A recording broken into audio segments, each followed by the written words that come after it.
नमस्कार, मेरा नाम है साजेब और आप देखना शुरू कर चुके हैं नेक्स्ट 9 न्यूज पॉलिटिकल बाइट।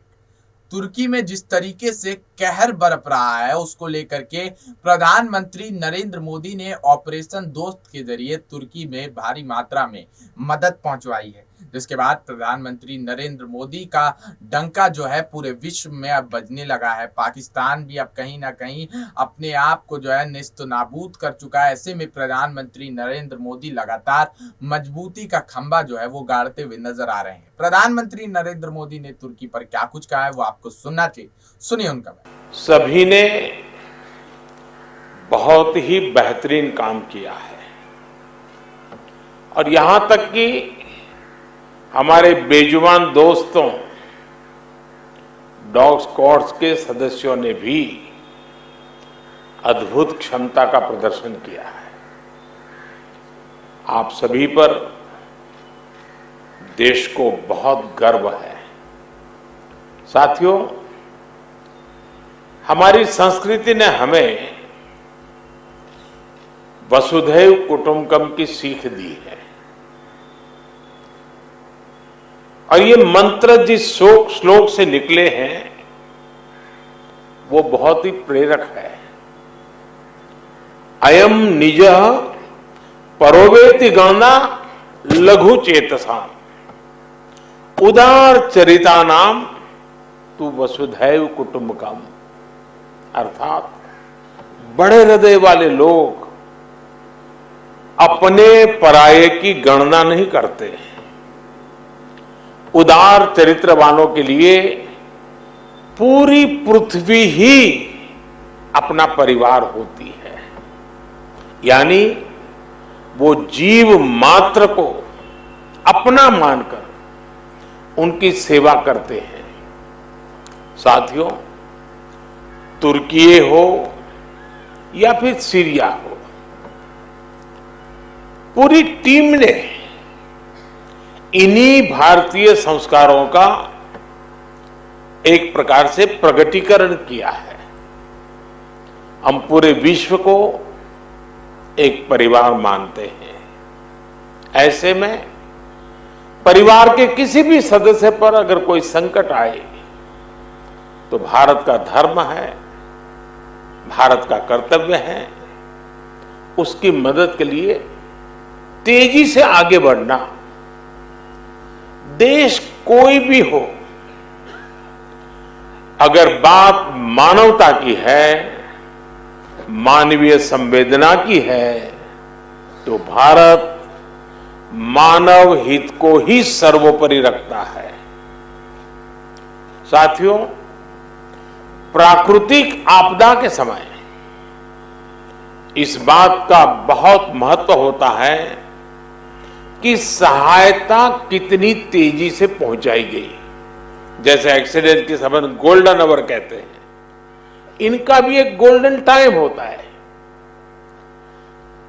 सहायता करने वाली टीम कितनी तेजी से पहुंची। तुर्की में भूकंप के बाद आप सभी जितनी जल्दी वहां पहुंचे, इसने पूरे विश्व का ध्यान आपकी ओर खींचा है। ये आपकी प्रिपेयर्डनेस को दिखाता है, आपकी ट्रेनिंग की कुशलता को दिखाता है। पूरे 10 दिनों तक जिस प्रकार आपने पूरी निष्ठा से वहां हर चुनौती का सामना करते हुए काम किया, वो वाकई प्रेरणादायक है। हम सभी ने वो तस्वीरें देखी हैं जब एक मां आपका माथा चूम करके आशीर्वाद दे रही है, जब मलबे के नीचे दबी मासूम जिंदगी आपके प्रयासों से फिर खिलखिला उठी।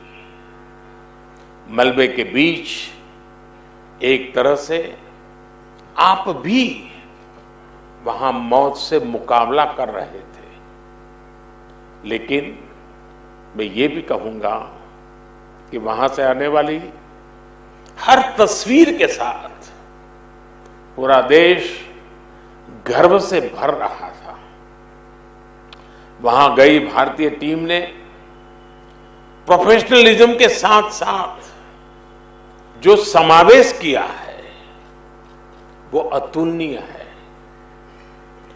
ये तब और भी बहुत काम आता है जब व्यक्ति ट्रॉमा से गुजर रहा होता है, जो कोई अपना सब कुछ गंवाकर होश में आने की कोशिश कर रहा होता है।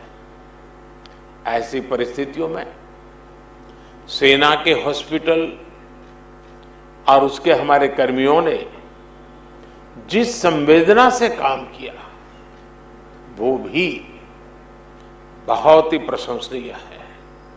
साथियों, 2001 में जब गुजरात में भूकंप आया था और उसे पिछली शताब्दी का बहुत बड़ा भूकंप माना जाता था, ये तो उससे भी कई गुना बड़ा है।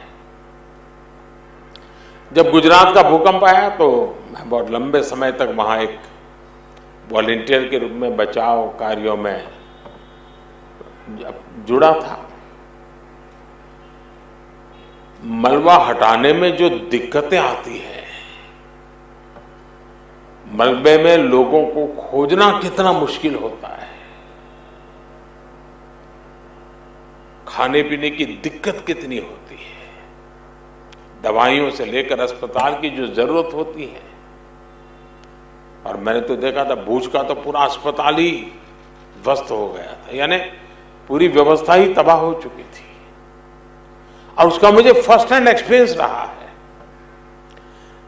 वैसे ही जब 1979 में गुजरात में ही मोरबी में मच्छू डैम जो बांध टूटा और पूरा गांव पानी से तबाह हो गया, पूरा शहर मोरबी तबाही मची थी, सैकड़ों लोग मारे गए थे। एक वॉलंटियर के रूप में तब भी मैं वहां महीनों तक रह करके ग्राउंड पर काम करता था। मैं आज अपने उन अनुभवों को याद करते हुए कल्पना कर सकता हूं कि आपकी मेहनत कितनी जबरदस्त होगी, आपका जज्बा, आपकी भावनाएं मैं भली भांति फील कर सकता। आप काम वहां करते थे, मैं यहां अनुभव करता था कैसे करते होंगे। और इसलिए आज तो मौका है कि मैं आपको सैल्यूट करूं और मैं आपको सैल्यूट करता हूं।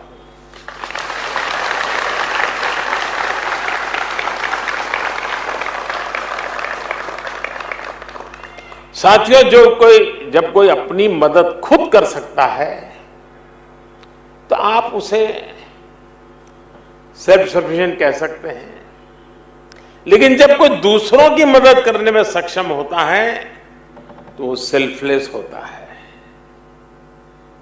ये बात व्यक्तियों पर ही नहीं बल्कि राष्ट्रों पर भी लागू होती है। इसलिए भारत ने बीते वर्षों में सेल्फ सफिशिएंसी के साथ साथ सेल्फलेसनेस की पहचान को भी सशक्त किया है। तिरंगा लेकर हम जहां भी पहुंचते हैं वहां एक आश्वासन मिल जाता है कि अब भारत की टीमें आ चुकी है, तो हालात ठीक होना शुरू हो जाएंगे। और जो सीरिया का उदाहरण बताया कि जो बक्से में जो ध्वज लगा था, बक्सा उल्टा था तो ऑरेंज कलर नीचे था, केसरिया रंग नीचे था, तो वहां के नागरिक ने उसको ठीक कर करके और गर्व से कहा कि मैं हिंदुस्तान के प्रति आदर से धन्यवाद करता हूं। तिरंगे की यही भूमिका हमने कुछ समय पहले यूक्रेन में भी देखी।